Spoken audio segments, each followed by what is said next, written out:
प्रधानमंत्री नरेंद्र मोदी ने केरला के तिरुवनंतपुरम में विजिंजम इंटरनेशनल सी पोर्ट का उद्घाटन किया है। ये सी पोर्ट भारत का पहला डीप सी ट्रांसशिपमेंट हब है, जो इंटरनेशनल शिपिंग रूट्स के बिल्कुल करीब है। इस पोर्ट से आसानी से इंटरनेशनली व्यापार कर सकते हैं, इसीलिए ये port strategic point of view से काफी इम्पोर्टेंट है। इस मेगा प्रोजेक्ट की लागत लगभग 8,867 करोड़ है और इस सी पोर्ट को अदानी ग्रुप ने डेवलप किया है।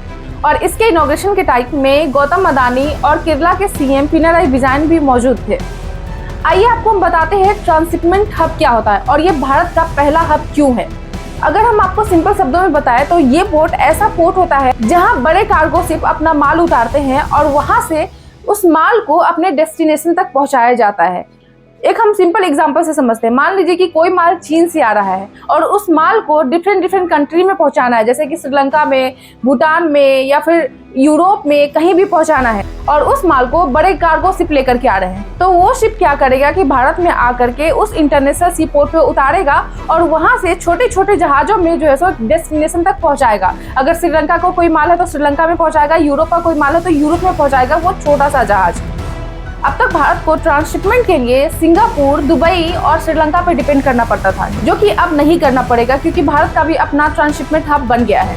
इससे देश को बहुत सारा विदेशी मुद्रा बचत होगा और समुद्री व्यापार मजबूत होगा। आज की डेट में इंडिया अपने 95% से ज्यादा ट्रेड वॉल्यूम के बेसिस पे और 70% से ज्यादा ट्रेड वैल्यू के बेसिस पर पोर्ट के थ्रू करता है।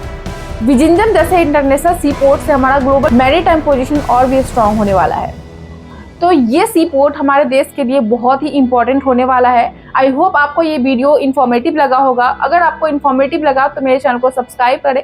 मिलती हूँ मैं आपसे नेक्स्ट वीडियो में, तब तक के लिए जय हिंद। मैं अभी पोर्ट की विजिट करके आया हूं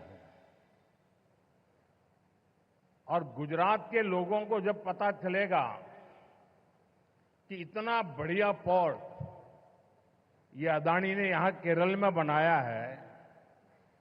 ये गुजरात में 30 साल से पोर्ट पे काम कर रहे हैं, लेकिन अभी तक वहां उन्होंने ऐसा पोर्ट नहीं बनाया।